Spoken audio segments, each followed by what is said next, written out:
Okay, let's start. Hello, good morning students.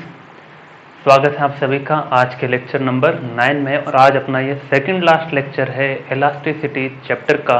और आज हम पढ़ने वाले हैं कुछ एप्लीकेशंस की।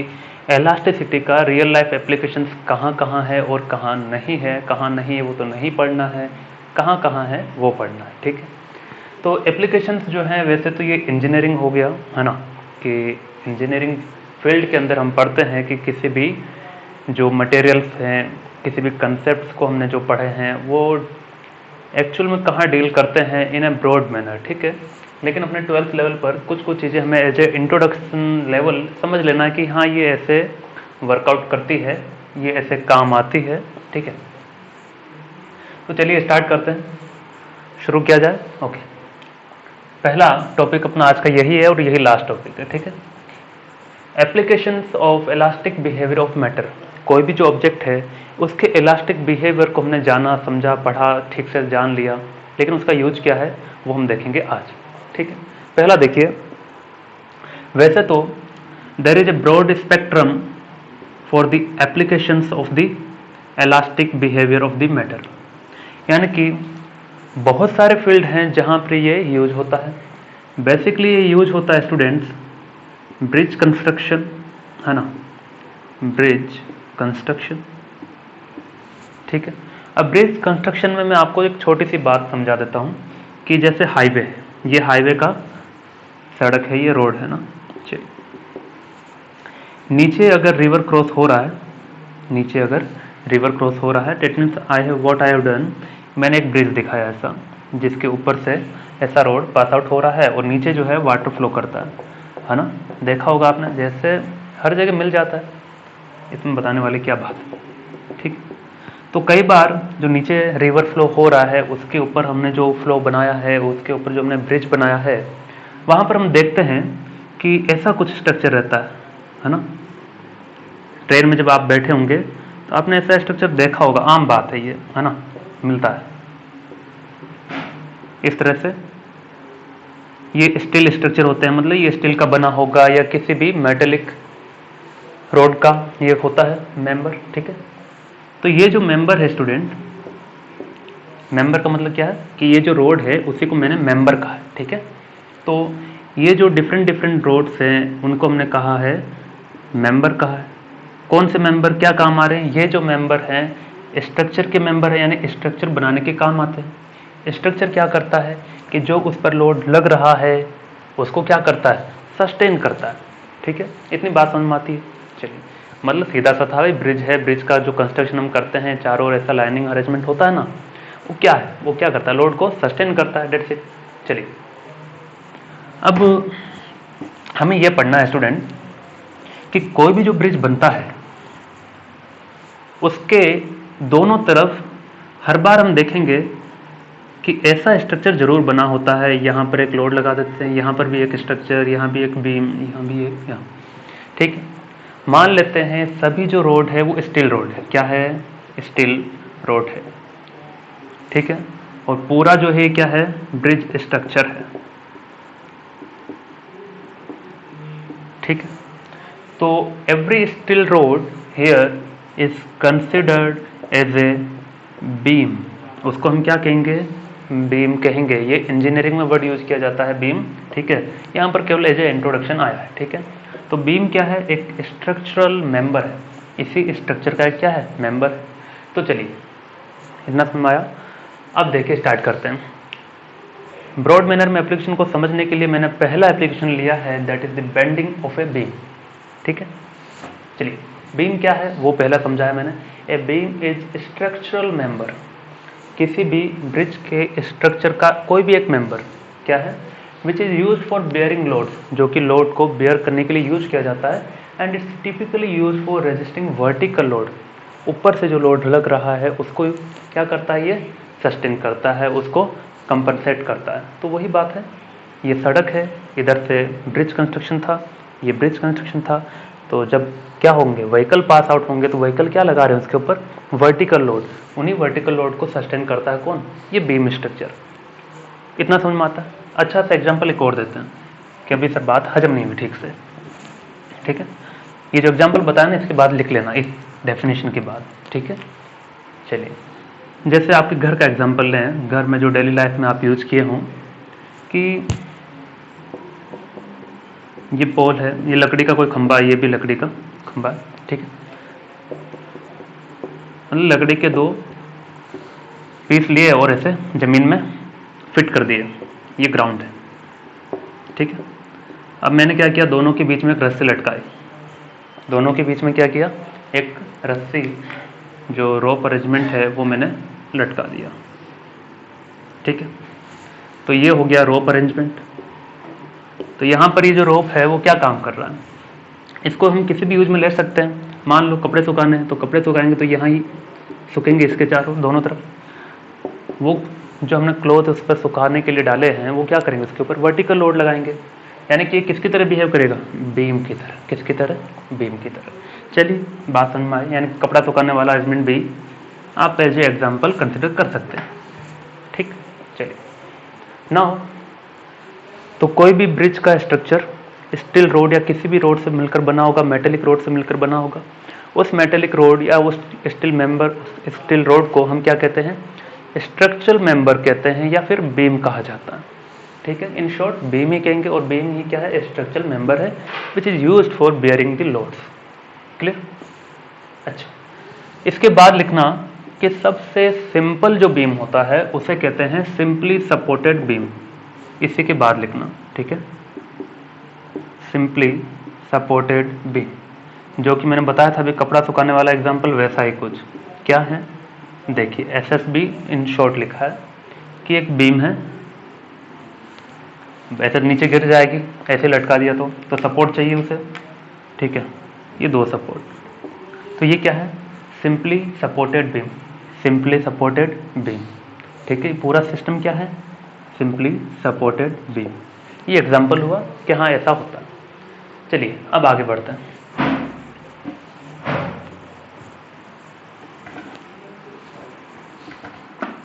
इसी को पढ़ेंगे ना, इसी एप्लीकेशन को डिटेल में पढ़ने वाले हैं आगे। चलिए, consider a horizontal beam supporting at its 2 ends and the beam shakes, slackness और bend under its own weight. क्या है ये कहानी, देखिए कि मान लीजिए एक बीम है, ऐसा कुछ स्टील रोड है, तो इसका कहना है ये यहाँ पर सपोर्टिंग अरेंजमेंट में लगा था, ठीक है। Consider a horizontal beam supporting at its 2 ends, supporting at its 2 ends, then okay students, to be continue. अपने पास अगला पॉइंट ये है कि consider a horizontal beam supporting at its 2 ends। तो कोई भी एक बीम लिया जो कि क्या कर रहा है, दोनों एंड पे सपोर्टिंग भी उसे मिल रहा है। तो ये कोई बीम है, स्टील रोड, मेटेलिक रोड, कोई सा भी हो सकता है, यहाँ पर उसे सपोर्ट मिला है, ठीक है। मतलब नीचे से उसे सपोर्ट दिया जा रहा है ग्राउंड लेवल से। नाउ अगला टर्म दिया है कि द बीम सेक्स। सेक्स का मतलब क्या है, यहाँ पर सेक का मतलब है स्लिकनेस और बेंट होना, ठीक है। स्लिकनेस और bent under its own wait, मतलब क्या है इसका मतलब ये है कि मान लीजिए आपने 2 पोल लगाए हैं, कोई से भी वुडन पोल, किसी भी सपोर्ट दिया मतलब, और बीच में आपने क्या किया, एक रस्सी यहाँ पर दोनों एंड के बीच में फिक्स किया, ठीक है, ताकि आप क्या कर सकें, कपड़े सुखा सकें। मान लीजिए लगातार 10 दिनों तक आपने कपड़े सुखाए, ये मैंने कपड़े सुखाए हैं इसके ऊपर, ठीक है। अगर 10 दिनों तक ऐसा करता जाएंगे या कुछ ही दिनों तक करेंगे तो उसके बाद क्या होगा, क्या ये फिक्स जो थी रस्सी वो ऐसी ही रहेगी एकदम स्ट्रेट, नहीं, ये थोड़ा सा बेंड हो जाएगी, थोड़ा सा क्या हो जाएगी, बेंट हो जाएगी। कितना भी बेंट हो लेकिन बेंट हो जाएगी। और इसी बेंट होने की जो कंडीशन है, ये वाला जो कंडीशन है, इसी को क्या कहते हैं, स्लैकनेस कंडीशन कहते हैं, कि जो रोप है वो क्या हो गया है, स्लैकिंग कंडीशन में चला गया है। या फिर आप कह सकते हैं there is a bent of the particular rope, ठीक है, ये क्या हो गया है, बेंट हो गया है। उसी को यहाँ टर्म को नाम दिया जाता है सैग होना, ठीक है, यानी कि सैगिंग इज देयर और स्लैकनेस इज देयर और बेंट इज देयर, ठीक है। चलिए, तो ये बात समझ में आती है कि हाँ रस्सी में तो बात होती है सर, हम देखते भी हैं कि कुछ दिनों तक रस्सी यूज कीजिए, थोड़ा सा झुकाव आ जाता है, उसी को हमने बेंट कहा है या फिर स्लैकनेस कहा है या फिर सैग कहा है। चलिए, अब इसका कहना है कि वही घटना बीम में भी हो जाती है। क्या क्या कीजिए, 2 सपोर्ट दीजिए और किसी भी स्ट्रक्चरल मेंबर को यानी किसी भी बीम को, स्टील रोड मेटेलिक रोड को क्या कीजिए, रख दीजिए। ठीक है, तो कुछ दिनों बाद इसको फील होगा कि इसके खुद के वेट के कारण नीचे जो mg लग रहा है उसके खुद के वेट के कारण क्या हो जाएगा, थोड़ा सा ये बेंट हो जाएगा, थोड़ा सा ये क्या हो जाएगा, बेंट हो जाएगा। ठीक है, तो कैसा दिखने लगेगा, ये कुछ ऐसा दिखने लगेगा। ठीक है, ये ऐसा दिखने लगेगा। ठीक है ना, तो ये लिखने के बाद ऐसा एग्जाम्पल बना लो, ये ऐसा भी बना लो। ठीक है, चलिए आगे बढ़ते हैं इसके बाद। यानी कि अब तक हमें ये पता चला कि कोई भी जो ब्रिज वगैरह है वहाँ पर इलास्टिक बिहेवियर जो है मटेरियल का वो काफ़ी यूजफुल है। उसको समझने के लिए मैंने सबसे पहले कंडीशन बताई, बीम क्या है। बीम होता है क्या, कोई भी स्ट्रक्चरल मेंबर, मतलब जो ब्रिज है उसके डिफरेंट आपने स्टील रोड यूज की है उसमें, उसी को क्या कहते हैं, स्ट्रक्चरल मेंबर कहते हैं, उसी को बीम कहा जाता है। और बीम का यूज है क्या, लोड को बियर करना। ठीक है, उसके बाद मैंने बताया कि कोई भी जो बीम है उसके खुद के वेट के कारण, कोई भी जो रस्सी है उसके खुद के वेट के कारण वो थोड़ा सा क्या हो जाती है, बेंट हो जाती है, यानी कि स्लेकनेस आ जाता है उसमें। उसी को हम कहते हैं सेगिंग कंडीशन, यानी सेग वाली कंडीशन। ठीक है, तो ये दोनों एग्जाम्पल मैंने बताए। किसकी वजह से आया यहाँ पर slackness, due to its own weight. ठीक है, मैंने कोई फोर्स लगाया नहीं है। चलिए, अब यहाँ पर ही ज़्यादा क्यों हुआ, क्योंकि mg कहाँ लगेगा, सेंटर पर लगेगा। It will always act on centre of mass. तो हम सेंटर ऑफ मास पे क्या दिखाएंगे, फोर्स को दिखाएंगे जो एक्ट कर रहा है इस बॉडी पर। Now when a beam is bent, second point. ठीक है,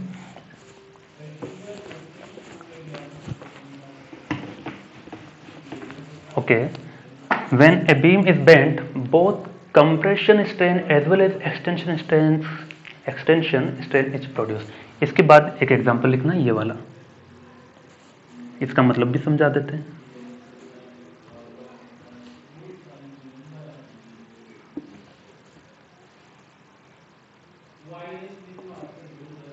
ठीक है, चलिए देखिए क्या है मतलब इसका। इसके लिए मैंने एक एग्जांपल लिया है कि पहले एक स्टील रोड हुआ करती थी ऐसे। ठीक है, ये स्टील रोड, समझ गए, ये क्या है, स्टील रोड था पहले, यानी कि फर्स्ट कंडीशन, फर्स्ट सिचुएशन जो मैंने दिखाई, ये सेकंड है। ठीक है, तो समझना इसे ध्यान से। When a beam is bent, मान लो ये कोई बीम था, ऐसे रखा हुआ था स्टील मेटेलिक रोड। ठीक है, अब इसका खुद का वेट कहाँ लगेगा, सेंटर पर लगेगा, इसमें थोड़ा सा झुकाव आएगा।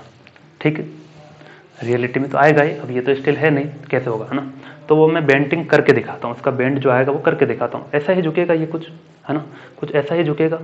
तो देखो ऐसा ही झुकेगा, तो मैंने ऐसा ही डायग्राम बनाया कि ये वाला इधर झुक जाएगा, ये वाला इधर, ये वाला जो पोर्शन है वो इधर झुकेगा, ये वाला जो पोर्शन इधर झुकेगा। तो मेरा ध्यान दीजिए यहाँ पर, क्या मैंने एक बीच में डॉटेड लाइन दिखाया, क्यों, क्योंकि आप देखेंगे कि ऊपर वाला जो सरफेस है और नीचे वाला जो सरफेस है दोनों में कुछ डिफरेंस है। क्या डिफरेंस ये है स्टूडेंट, कि जब इसे मैंने थोड़ा सा बेंट किया तो इसमें ऊपर वाले सरफेस में देखो टेंशन आ रहा है क्या, यहाँ पर ये क्या हो रहा है, इस टेंशन आ रहा है, एक्सटेंशन आ रहा है, क्या आएगा, एक्सटेंशन विल बी देयर। यानी कि ऊपर वाले में एक्सटेंशन स्ट्रिंग है, एक्सटेंशन स्ट्रेन है, यानी कि ये थोड़ा क्या कर रहा है, अपनी लेंथ को बढ़ाने की कोशिश कर रहा है। वहीं पर नीचे वाला तो कम हो गया, नीचे वाला लेंथ क्या हो जाएगा, कम हो जाएगा। यस, ये आप घर पर भी करके देख सकते हैं। कंप्रेसिव स्ट्रेन, ठीक है, यानी कि किसी भी बीम को आप बेंड कर दीजिए, उसमें दो तरह के स्ट्रेन होने ही होने हैं। कौन कौन से, कंप्रेशन भी होगा, एक्सटेंशन भी होगा ही होगा। ठीक है, लेकिन ऊपर कौन सा होगा, नीचे कौन सा होगा, वो हर बार डिपेंड करेगा कैसे आपने बेंड किया, ऐसे किया, ऐसे किया, कैसे किया, वो दिखेंगे। ठीक है, तो ये लिखना, इसके बाद ये समझा देना। ठीक है, चलिए आगे बढ़ते हैं। नेक्स्ट बढ़ा जाए, चलिए मिटा दे रहा हूँ ये।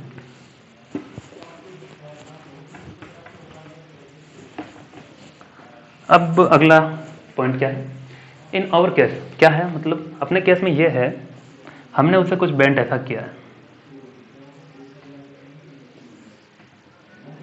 ये स्टील रोड था, ठीक है,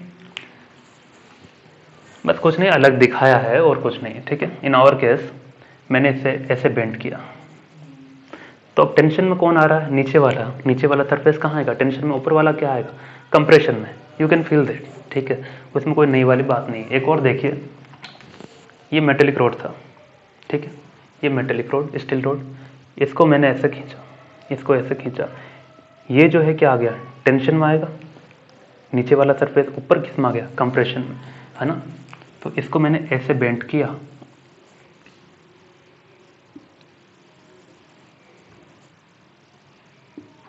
ठीक है, तो ये क्या हो गया, एक्सटेंशन, और ये क्या हो गया, कंप्रेशन। तो जैसा कि मैंने कहा था कि कौन सी साइड से बेंडिंग हो रहा है उसके ऊपर डिपेंड करेगा कि कंप्रेशन कहाँ है और स्ट्रेंथ कहाँ पर है, कंप्रेशन कहाँ है और एक्सटेंशन कहाँ है। ठीक, सवाल ये आता है कि सर ये हुआ क्यों, ये हुआ इसलिए क्योंकि इसका खुद का वेट था। ठीक है, तो ये तो था इंट्रोडक्शन कि बेंडिंग ऑफ बीम क्या है, यानी कि under its own weight beam sometime get bent और sometime get slackness condition. Okay, दोनों सेम ही चीजें थी। चलिए इतना हुआ, अब इसको आगे बढ़ाते हैं। Now let us consider a horizontal beam, इसी में है ना, consider a horizontal beam of length L, width B, depth D, ठीक है, डेप्थ है D, and how much weight loaded at the center by load, okay, and it is loaded, इसके ऊपर load भी लगाया इस बार, it is loaded by a weight W at the center। ठीक है, चलिए क्या था कि ये था अपना एक बीम, क्लियर। सेंटर को समझाने, सेंटर यहाँ कहीं होगा, इसका लेंथ L है स्टूडेंट, विड्थ इसका B रहा है, ठीक है, तो पीछे वाला पोर्शन B है और डेप्थ इसका D है। ठीक है, यानी कि इसके जैसा लेंथ L हो गया, लेंथ L हो गया, विड्थ B हो गया, डेप्थ D हो गया। ठीक है, फिर से देख लो, length L, width B, depth D। ठीक है, बड़ा, चलिए, तो ये मैं नहीं दिखा रहा हूँ, समझ जाना, ठीक है, कि 3D में। ओके ना, क्या हुआ अब, इसने कहा क्या किया हमने, it is loaded by weight W, हर बार तो खुद के वेट के कारण तो ये बेंट होता ही है, हमने लगा ही दिया इस बार वेट के, ये लो राम भरोसे वेट W हमने लटका दिया। ठीक है, क्या होगा, now it will get bent. ठीक है, slackness condition will be there. ठीक है, तो ये कुछ ऐसा बेंट होगा। ठीक है, एग्जैक्टली जरूरी नहीं है कि ऐसा ही आएगा, बस मैंने एक व्यू बनाया है, इमेजिनेशन व्यू, कि ऐसा आ जाएगा, थोड़ा ज़्यादा बना दिया लगता है।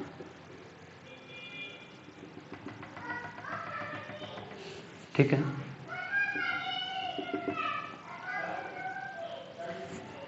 तो ये हमने वेट लगाया था W।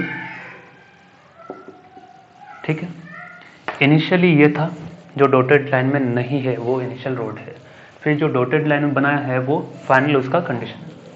तो पहले ये यहाँ था, फिर ये यहाँ आ गया, इसी को क्या कहेंगे, डेल्टा कहेंगे स्टूडेंट, क्या कहेंगे, डेल्टा।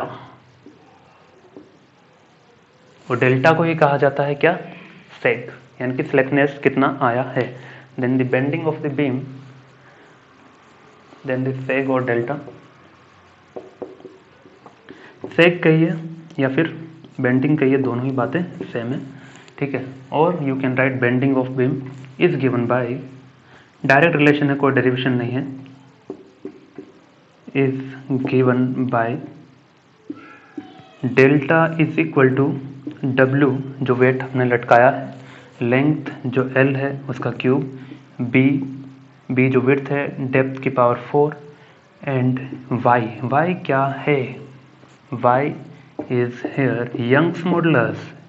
भूल कैसे सकते हैं आप इसे, ये क्या है, यंग्स मॉडुलस है। ओके, तो ये दिख जा रहा है ना, दिख जाएगा। Okay, 4B WL cube 4B, अच्छा ये 4 यहाँ है, B D क्यूब Y है। ठीक है, ये ऐसा। इतना लिखिए, फिर आगे बढ़ते हैं। 4b dq, ओके, मिटा दें। यानी कि ऐसा रिलेशन डायरेक्ट अपने पास जिससे हमें केवल याद रखना। अब इसका एप्लीकेशन पार्ट पर आते हैं। इस फॉर्मूले से पता चलता है कि W जो है वो क्या है, वेट है, L जो है लेंथ है, D डेप्थ है, B विड्थ है, 4 कांस्टेंट है और Y यंग्स मॉडुलस है। From relation it is very clear cut that is delta is directly inversely proportional to Y। ठीक है, एक अच्छा इंजीनियर जो होगा वो यही चाहेगा कि जो डेल्टा है वो कम से कम रहे, वो नहीं चाहेगा कि क्या हो, बेंट ज़्यादा नहीं हो। तो नहीं हो तो उसके लिए क्या जरूरी है, डेल्टा कम से कम रहे।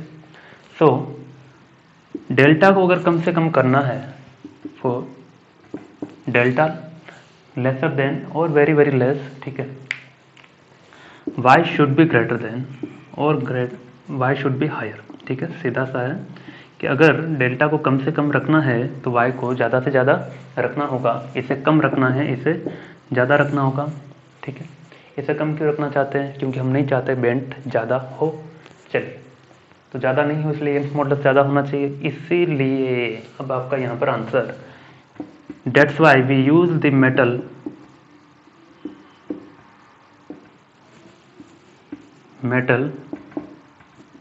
whose Young's modulus is higher, Young's modulus is higher। तो हम तो हर बार ज़्यादातर हम नॉर्मली क्या यूज करते हैं, स्टील रोड, है ना। क्यों यूज करते हैं, क्योंकि स्टील रोड का यंग्स मॉडुलस कितना होता है, 2 × 10⁻11 न्यूटन पर मीटर स्क्वायर, जो कि काफ़ी हाई है। ठीक है, जिसे यूज किया जा सकता है, ठीक है ना।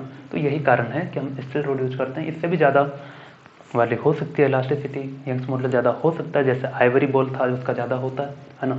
चलिए, तो पहला यहाँ से रीजन क्लियर कट होता है कि बेंडिंग ऑफ बीम से हमने कुछ चीज़ें सीखी। पहला ये बीम क्या होती है कि ब्रिज स्ट्रक्चर जो है उसमें जो स्ट्रक्चरल मेंबर है स्टील रोड, उसी को कहा गया है बीम। क्या काम है, लोड को बियर करता है। उसके बाद मैंने कहा था कि लोड को बियर करने की घटना हुई, उसके बाद उसने क्या किया कि जो उसका खुद का वेट है, उसके खुद के वेट के कारण क्या हो जाएगा, कुछ बेंडिंग होगा। ठीक है, बेंडिंग होने के कारण हमने कहा कि दो तरह के स्ट्रेन आ सकते हैं, या तो कंप्रेशन आएगा या फिर एक्सटेंशन आएगा। अब कंप्रेशन या फिर एक्सटेंशन आना किस पर डिपेंड कर रहा था, डिपेंड करता है कि आपने किस तरह से उसे क्या किया है, किस तरह से उसे बेंड किया है। ठीक है, चलिए, अब जितना ये यहाँ पर बेंट होगा उसको हमने कहा है डेल्टा। डेल्टा यानी कि सेग कह सकते हैं, या फिर स्लेकनेस कह सकते हैं, या फिर एक्सटेंशन कह सकते हैं, या फिर बेंट कह सकते हैं। डेल्टा का डायरेक्ट रिलेशन था WL³/4BD³ y। ठीक है, और y क्या है, यंग्स मॉडुलस है, यानी कि delta is directly inversely proportional to y। जिसका डेल्टा कम होगा, यानी कि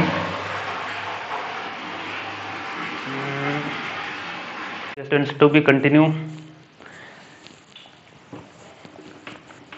डेल्टा वाला टर्म हमने समझ लिया है। ठीक है, एक बार फिर से रिकॉल करवा देता हूँ कि अब तक हमने क्या पढ़ लिया, उसके बाद आगे बढ़ते हैं। ठीक है, तो सबसे पहले मैंने बात यह कही कि कोई भी एक स्ट्रक्चरल मेंबर है ब्रिज के लिए, ठीक है, जो स्टील रोड हम यूज करते हैं उसको हमने कहा स्ट्रक्चरल मेंबर, उसी का नाम दिया गया है बीम। और बीम यूज करते हैं क्यों, ताकि आप क्या कर सकें, लोड बियर कर सकें। ठीक है, तो लोड बियर करने के लिए सारी घटना हुई थी। अब दूसरी बात यहाँ ये आ जाती थी कि कोई भी जो बीम था उसके खुद के वेट के कारण उसमें क्या आ जाता है, उसमें स्ट्रेन आ जाता है, यानी कि बेंट आ जाता है। ठीक है, अब वो जो स्ट्रेन है वो क्या हो सकता है, या तो एक्सटेंशन होगा या फिर कंप्रेशन होगा। ठीक है, डिपेंड करेगा किस साइड से बेंटिंग उसका हो रहा है। ठीक है, अब बेंट जो हो रहा था उसकी वजह से क्या होगा, कुछ उसका शेप ऐसा दिखाई देने लगेगा। ठीक है, और ये जो उसका टोटल क्या हुआ है, स्लेकनेस आया है, उसको हमने टर्म दिया था नाम क्या,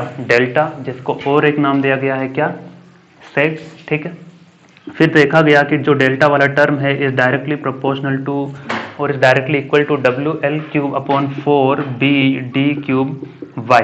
ठीक है, अब यहां से यह पता चल रहा था कि delta is directly inversely proportional to y, यानी कि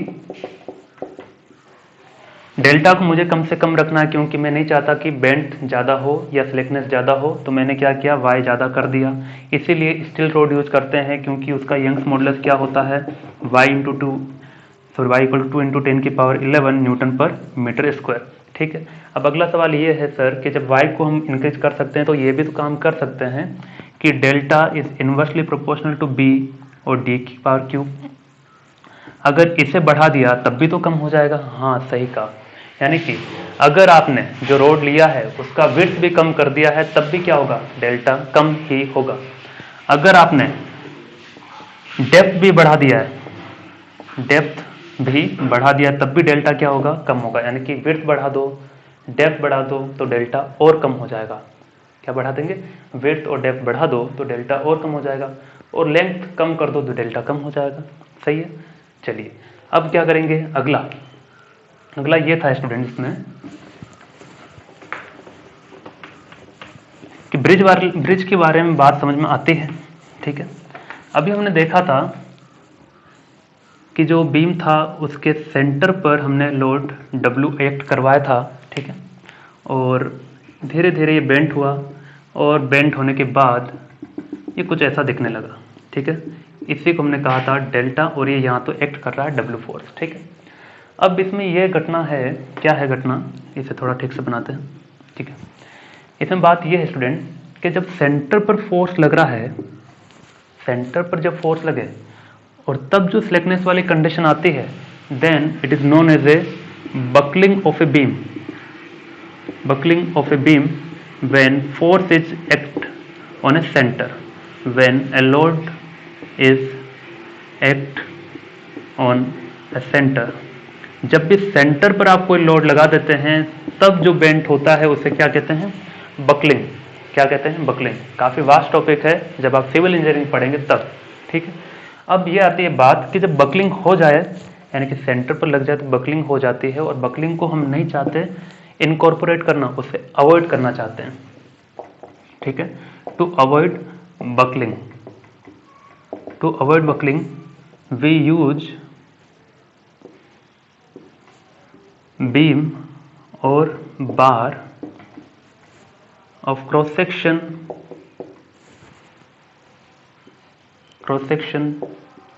शेप ऑफ रिसेंबल आई। यानी कि बकलिंग को कम करने के लिए आपने एक ऐसी मेटेलिक रोड का यूज किया जिसका क्रॉस सेक्शनल जो शेप होगा वो कैसा दिखेगा, आई दिखेगा।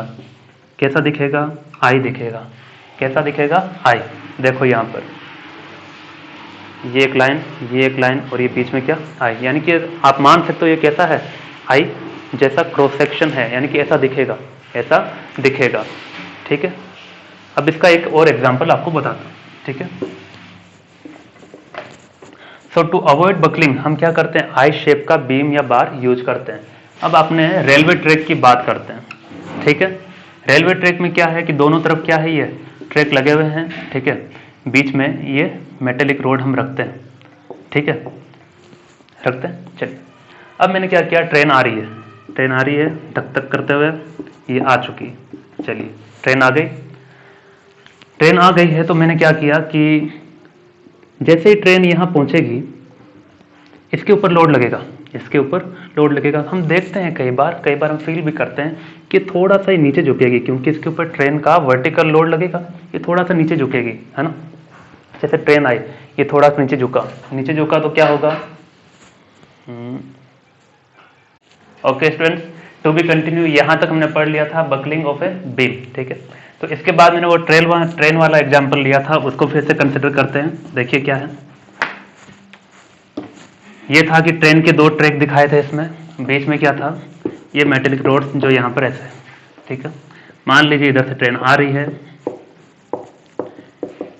तो ट्रेन आ रही है तो क्या होगा, इन तीनों स्ट्रक्चरल मेंबर पर क्या होगा, लोड जनरेट होगा, यानी कि वर्टिकल लोड लगेगा दोनों तीनों पर। वर्टिकल लोड कौन लगा रहा है, ट्रेन लगा रही है। ठीक है, तो इस वाले स्ट्रक्चर भी लगेगा, इस वाले स्ट्रक्चर भी लगेगा, और ये वाली जितने भी ये मेटेलिक रोड है बीच में, सब पर क्या लगेगा, वर्टिकल लोड। तो बात ये आती है कि वर्टिकल लोड होगा तो बेंट होगा, ये बेंट होगा तो हो सकता है कि बकलिंग हो सकती है। अगर वही लोड सेंटर पर एक्ट करेगा तो बकलिंग को कम करने के लिए क्या करना पड़ेगा, आई शेप का हमें बीम यूज करना पड़ेगा। तो यहाँ पर कहाँ है आई बीम, तो यहाँ पर जो ये ट्रैक है इस ट्रैक का अगर क्रॉस सेक्शन देखेंगे इसे उठा करके, ये ट्रैक है, इसे उठाया, ये देखिए ये सामने जो है वो क्या है, आई बीम, ये इसका क्रॉस सेक्शन कैसा होगा, आई बीम। तो रेलवे ट्रैक जो होते हैं उनका जो क्रॉस सेक्शन होता है वो आई शेप होता है। और नहीं पता चल रहा हो तो गूगल में सर्च करना कि आई बीम कैसा दिखता है, ठीक है। तो ये ऐसा दिखेगा, ये ऐसा, ये आई बीम, ठीक है। तो आई बीम के क्या क्या फायदे हैं, पहला फायदा हमने देख लिया, I beam minimizes the stress, stress को कम करता है तो बकलिंग कम होगी, ठीक है।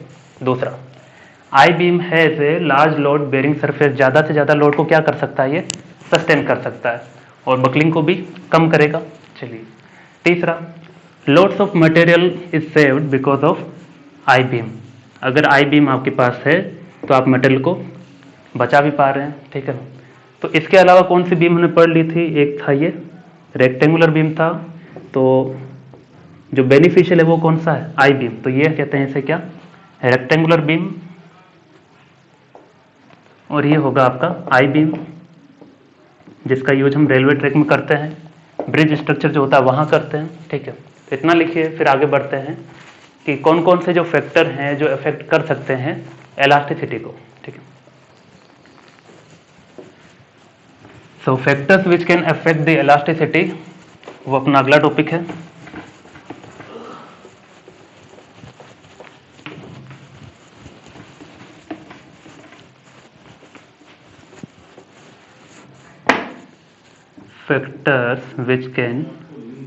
factors affecting the elasticity,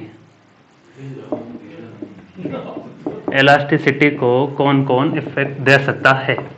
पहला है स्टूडेंट टेम्परेचर, दूसरा है इम्प्योरिटी। इन्हीं दो फैक्ट को हम पढ़ेंगे, टेम्परेचर है, दूसरा है इम्प्योरिटी। चलिए पहला लिख लेते हैं, टेम्परेचर का क्या इफेक्ट है वो देखते हैं। टेम्परेचर का इफेक्ट कुछ ऐसा है कि अगर आपने टेम्परेचर को इंक्रीज किया है तो क्या होगा, इंटरमोलिकुलर जो फोर्स होगा वो डिक्रीज करेगा, intermolecular force will decrease. If we rise the temperature, intermolecular force will decrease. अगर इंटरमोलिकुलर फोर्स डिक्रीज कर गया तो इलास्टिसिटी भी क्या कर जाएगी, डिक्रीज कर जाएगी, ठीक है। यानी कि elasticity is inversely proportional to temperature, ठीक है। आप टेम्परेचर बढ़ाइए तो इलास्टिसिटी कम हो जाएगी, ठीक है। इलास्टिसिटी बढ़ाइए तो टेम्परेचर, यानी कि टेम्परेचर बढ़ाने पर इलास्टिसिटी क्या हो जाएगी, कम हो जाएगी, ठीक है। एक और इंपॉर्टेंट पॉइंट इसमें कि Invar still that is the alloy, इसका जो इलास्टिसिटी है doesn't change with the temperature. Elasticity of Invar still, यानी कि जो कि क्या है, अलॉय है, केमिस्ट्री में पढ़ते हैं आप, ठीक है, doesn't change with temperature, doesn't change with temperature, ठीक है। तो हमने ये पढ़ा टेम्परेचर के फैक्टर में कि अगर आप टेम्परेचर राइज करेंगे तो इंटरमोलिकुलर फोर्स डिक्रीज करेगा, डिक्रीज कर गया, वो डिक्रीज करने से इलास्टिसिटी डिक्रीज कर गया, यानी कि elasticity is inversely proportional to temperature. Temperature बढ़ा दिया तो इलास्टिसिटी कम हो गई। लेकिन इंपॉर्टेंट पॉइंट ये था कि elasticity of Invar still that is the alloy whose elasticity doesn't change with temperature, ठीक है। अगला इंप्योरिटी में आते हैं। इंप्योरिटी लास्ट वाला पॉइंट अपना।